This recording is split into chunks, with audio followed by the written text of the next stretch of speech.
Hello, my amazing children. This is Grandma Carla, and I am back with another chapter of Treasures in the Snow by Patricia St. John. We are in chapter 19, Sunshine Instead of Shadows. Grandmother's cold water bandages were so successful that when Annette woke the next morning, the pain and the swelling in her ankle were almost gone, although it still ached to walk on it. It had snowed in the night, too, and the drifts were so deep that Father had to dig a path to reach the cowshed, so it was not a day to go out.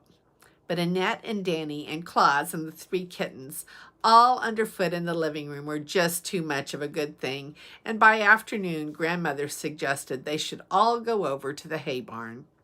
So Danny carried his new family across in a basket and made nests for them in the hay and turned somersaults while Annette lay comfortably on her tummy and with Grandmother's big Bible propped up in front of her, turned the pages. She wanted to find her own special verse about Jesus knocking at the door, which the minister had read, and she wanted to learn it by heart right through. She found it quickly because the pastor had told her that it came in the last book in the Bible. There it was, in Revelation chapter 3, verse 20. Behold, I stand at the door and knock. If any man hear my voice and open the door, I will come into him and will sup with him and he with me. Annette learned it so that she could say it without looking and wondered what the last part meant about having supper. She must remember to ask Grandmother when she next had a proper chance. Then she rested her head on her arms and just lay thinking for a time and watching Danny, who looked very queer doing somersaults because his good leg curled up and his bad leg stuck straight out. She had opened the door to the Lord Jesus, and he had come in and was living in her heart, and it had turned out as Grandmother had said. He had come in with his spirit of forgiveness and love. The hard, angry thoughts had gone away, like shadows before the light, and had not seemed difficult at all to forgive Lucian. In fact, she had stopped thinking very much about that, because when the Lord Jesus came in, he had begun to show her how selfish and unloving and untruthful she had been herself. What she was really worrying about was whether Lucian would forgive her. She had told him, and he had not seemed cross, but after all that, he had lost his prize, and Annette knew now that there was something more she could do about it. There were the Noah Ark's animals. If she took them to the master and told him all about it, he would see how beautifully Lucian could make things, and he would probably give Lucian another prize, even now, if he knew what had happened. But she was so afraid of what the master would think and what the other children would say that she decided not to do any more about it. And as soon as she decided that, she found that she did not want to think about her new text anymore. It had stopped making her happy, and she began swinging on the beams instead and feeding the cows through the hole on the board until Father came over to milk. Then she went down and sat in the manger and talked to him while he worked. Darkness fell early. The children went in to their evening meal, and then it was Danny's bedtime. There was a disturbance at bedtime because Grandmother wanted the kittens to sleep in the barn, and Danny wanted them to sleep in his bed. In the end, they each gave way a little, and the kittens slept under the bed, but there was a lot of conversation about it, and by the time it was all over, Grandmother felt tired out and sank into her chair with a little sigh. Annette drew her stool up beside her, but no sooner were they comfortably settled than there was a knock at the door, and Annette got up to open it. Lucian stood in the doorway, twisting his hand shyly, and Annette, although she wanted to be nice, felt shy too, and they stood there rather awkwardly waiting for each other to say something. Grandmother looked up, surprised at the silence. "Come in, Lucian," she called. "We are glad to see you. Annette, draw up another stool and sit down, both of you." They sat down obediently, and Lucian, after saying that he had come to see how Annette's foot was, relapsed into silence. Annette, after saying, "Much better, thank you," sat staring at the floor. Grandmother looked at them both very hard over the top of her spectacles. "Annette and Lucian," said Grandmother suddenly, "you must stop this quarrel and behave like sensible children. Lucian, you did a terrible thing, but you did not mean to do it altogether, and you have suffered for it. It's no good crying over spilled milk. Now you must take courage and start again. Annette, learn to forgive and be kind, and stop thinking yourself better than other people." "I don't," said Annette. "You do," replied Grandmother, "or you would not find it so difficult to forgive them." "But I have forgiven him," replied Annette. "Out on the mountain, it wasn't very difficult to forgive because I did something nasty to him as well. And when I told him about it, he said he'd forgive me too.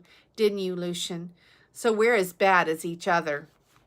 "Yes," replied Lucian simply, "but it wasn't such an awful thing as I did. I can make another horse, but I can't make Danny new legs. And anyhow, everyone says you're good and likes you, and nobody likes me."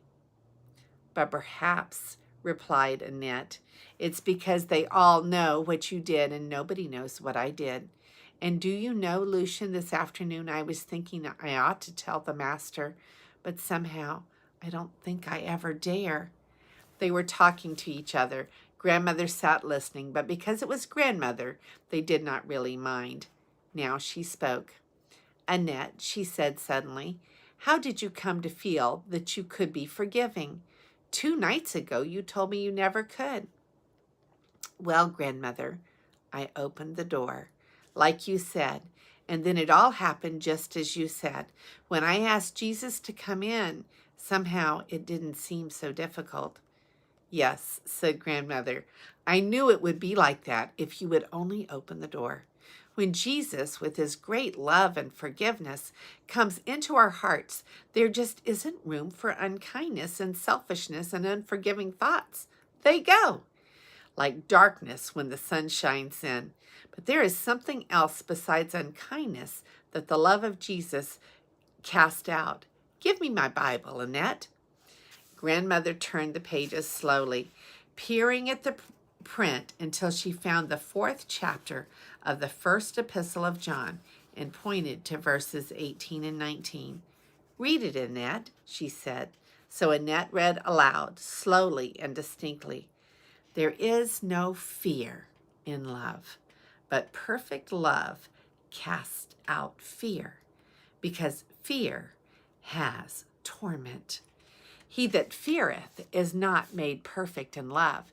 We love him because he first loved us." "That's right," said Grandmother. "Perfect love casts out fear." When Jesus brings his perfect love into our hearts, it drives out unkindness and selfishness, and it can also drive out fear. You see, if we really believe that he loves us perfectly, there is nothing left to be afraid of. If he loves us perfectly, he will never let anything really harm us." Annette and Lucian sat thinking for a minute. Then they smiled at each other. Annette got up and went to her own cupboard and brought out her Christmas bear and broke it in half as a peace offering. They sat on their stools, Lucian munching happily, but Annette still thoughtful and troubled. She knew more clearly than ever now what was right, but still she didn't want to do it. Lucian didn't stay very long, and when he was gone, Annette said good night and rose to go to bed. "Annette," said Grandmother, "remember that when Jesus comes in, he only comes in as master. You must do what he tells you to, and not what you want to anymore." "Yes, Grandmother," said Annette sorrowfully. She went upstairs, and when she was undressed, she knelt down to pray. "Lord Jesus," she said, "I do want to do what you say. If I really have got to tell, please make me brave and stop me from being afraid." She got into bed with a lighter heart and soon fell fast asleep. In the morning, she awoke early and lay in the shuttered darkness, wondering what time it was. As she wondered sleepily, she saw a light creeping through a chink in the shutter and falling in a bright patch on the floor.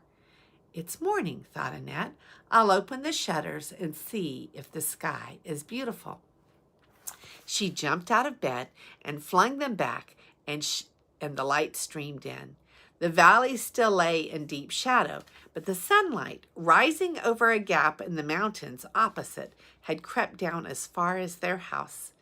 The lights glistened on the snow, and it was dazzling, and the peaks behind were so bright that it hurt to look at them. It filled the little room that had been so dark with the sweet, cold freshness of early morning. It's as grandmother said, thought Annette. There's no way of getting the shadows out of the valley except by just waiting till the sun shines on them. Then you couldn't keep them if you tried. Hating Lucian is like shadows, and being afraid of owning up is like shadows, and letting Jesus in is like opening the shutters. She was so pleased with this thought that she got back into bed and lay comfortably thinking about it until it was time to get up. Then, still limping, she dressed and went to the kitchen where grandmother was stirring the coffee. Grandmother, she said firmly, I want to go and see the schoolmaster this morning. But what about your foot? Asked grandmother. I'll go on the sled. I don't know. I suppose I'll